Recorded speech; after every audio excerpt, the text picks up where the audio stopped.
morning, good afternoon, good evening to you guys. It's Thursday today, the 12th. I actually wasn't going to do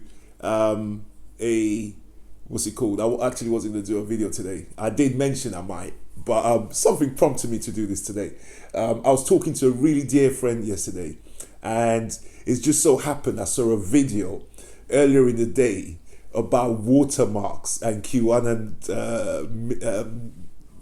conspiracy theories. And I'm having a conversation with a dear friend of mine who wanted Trump to win, black guy. I mean, I can't say anything about that, but he wanted Trump to win. And he mentioned that they still might overturn this thing, right? So today's video is about putting that to rest. But I sent him a clip that I'm about to show you guys where the watermark story came from. So that all you guys that sometimes and I'm not referring to my really good friend because he's a very smart, intelligent guy. But all you guys that think that what you're saying didn't come from Trump or that little crew of people, this is why you have to understand that everything you spew, a lot of the stuff you say comes from them, and it's gonna stop. So the mystery now of QAnon is no one's heard from QAnon since Trump lost. No one's heard from Q. Q's been quiet. But he said something a year ago about listen out for the waters that his followers have now interpreted is watermarks on voting ballots. You couldn't make this up. Guys, let me get into the first video. So without further ado, let's get to it. As you can see from the top, let's get to it. Right, guys? First video, take a look. Let's talk about QAnon. So, Talking Points memo, reporter Matt Shuham goes to some of these like sort of forums and stuff like that. And what's most interesting is not necessarily what they're saying, the random QAnon supporters, what they're sort of telling themselves to process what's going on. We're going to get to that. What's most interesting is the lack of Q leadership.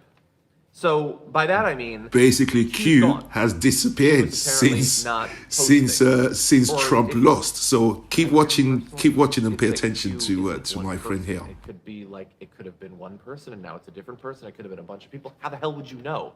It's a fully anonymous thing on the internet. You have absolutely no idea.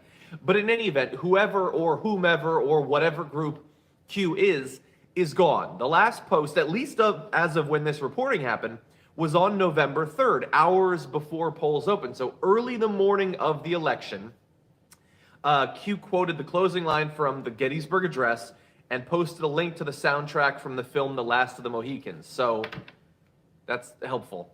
And by the way, if that seems random, it probably is. Because think about it. If you had a group of millions of the dumbest, most gullible people in America, and you wanted to give them just enough material that they'd be forced to try to interpret what you're talking about, you would just choose it at random. Like that would be, because it's so confusing that you have to fill in the gaps as a QAnon supporter. So why not? Why not the soundtrack from the film The Last of the Mohicans? It's a soundtrack, there's probably some lyrics or at least names of songs, and they can spend the next 3 years interpreting them however they want. That'll be fun. Okay, so welcome back, guys. You couldn't make this stuff up. Now, look, there is a lot of people there that actually are believing that Trump was wronged. It's unbelievable. If whatever this guy says, people tend to believe. And you know what I truly think? I mean, what my friend said to me is that he doesn't like Trump, but they're all the same to him.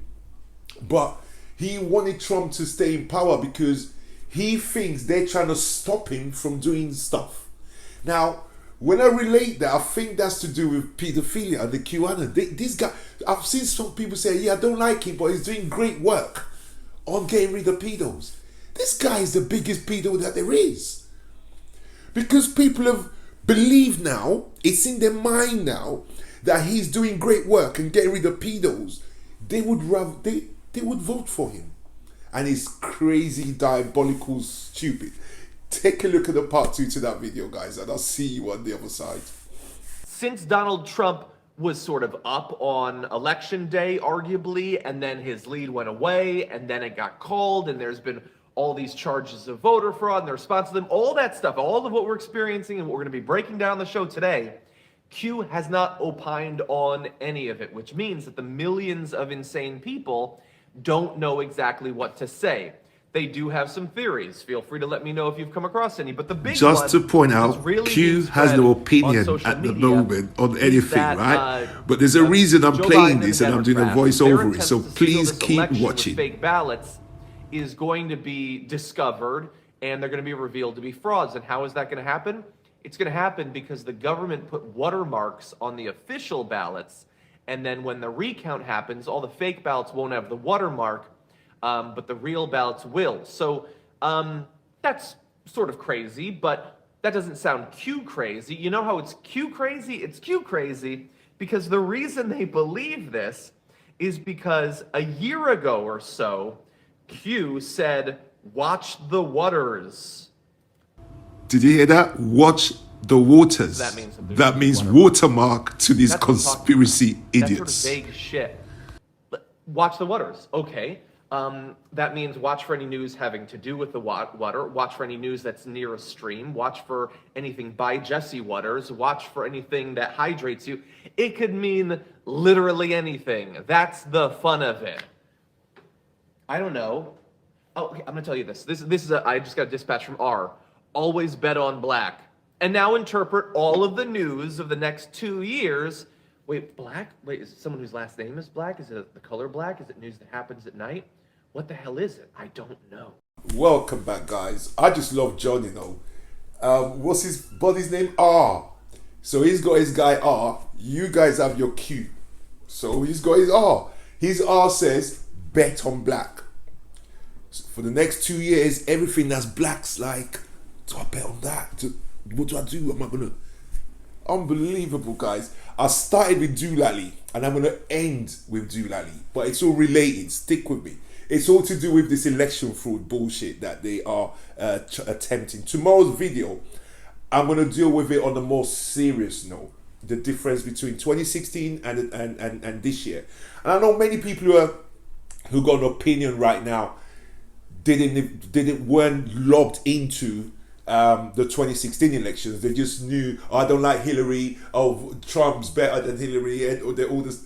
That's all. They stuck with the top headlines that people were sharing, as well as the underground, because that's when all this fake stuff all started. So tomorrow I'm going to bring an in-depth look into what happened in 2016, how the Democrats reacted to a shocking loss, and how they were civil, and how they were, no banana republic bullshit going on with them, right? So follow me, stick with me. Now I'm going to go on to Jimmy Kimmel, right? Jimmy Kimmel's take. By the way, this is just a tiny snippet of Jimmy Kimmel's show about this. Go on to my channel, and I've just uploaded it. I uploaded it about half an hour ago. So it's on my channel, the full version of it. But take a look, and this is fact, even though he was joking about it, but these are true transcripts from the court. Now take a look at the lawyer's performance in court, in front of a judge. Take a look. Unbelievable. Team Trump continues to claim that there was widespread voter fraud, even though there's no evidence to support that. He's filing lawsuits left and right. This is a transcript from a courtroom exchange between Trump's lawyers in Pennsylvania and the judge. The judge asks the Trump lawyer, are you claiming that there is any fraud in connection with these 592 ballots? Trump's lawyer responds, to my knowledge, at present, no. Then the judge asks, are you claiming that there's any undue or improper influence upon the elector with respect to these 592 ballots? The Trump's lawyer says, to my knowledge, not at present, no. So, okay, then what the hell are you guys doing here? Even Donald Trump's lawyers have no evidence of voter fraud, but they're throwing all sorts of nonsense out there to see if any of it floats. I mean, what can you say? If anybody who watches this who thought anything different, when you know that, like I said yesterday, 12 cases they brought to judges that Trump picked, right? So they planned this all out. They've been planning this for about a year now. 12 cases they've put in front of 12 different judges in 12 different districts and probably 6 or 7 states. And all 12 have been thrown out. What you just saw is an example of what the judges did. Like, so why are you here? But you know what I think? I feel bad for those lawyers, because it's like when you got a crazy boss that you say to him, boss, that's not going to fit through the door. So it's got to fit through the door. Get it fitted through the door. You say, boss, it can't fit through the door though. And it got fitted through the door. And you're pushing it because it's your boss. You're still, you know it's impossible, but you're still flipping because he pays your wages and there's money involved for you, and you go feed your family. You go ahead and you do it anyway, even though deep down in your heart you know what's gonna come. I mean, it's laughable if it wasn't real, but you know what? It takes a serious turn now, because in their haste and in their desperation to show, even if they can prove a little, then they can say, oh, you see, now that means all of it had to have been planned. We just can't find it. We just can't find it. See, in their desperation to do that, they've gone to Nevada as one example, and they've picked out names of people who voted by ballot, so absentee ballot. Many of them were soldiers and soldiers' wives. Now take a look at my next video, because they've now, you know, in their desperation, it's terrible. They're calling real voters fake voters, to where these people are seeing their names on the list and they're getting in touch with the electoral authorities to say, no, that's me. What do you mean? And it's sad. What's even worse is the whole Republican Party as a whole diving in like they've lost their whole sense. That's what's really sad. Take a look at this video. This is real. The record is in Nevada.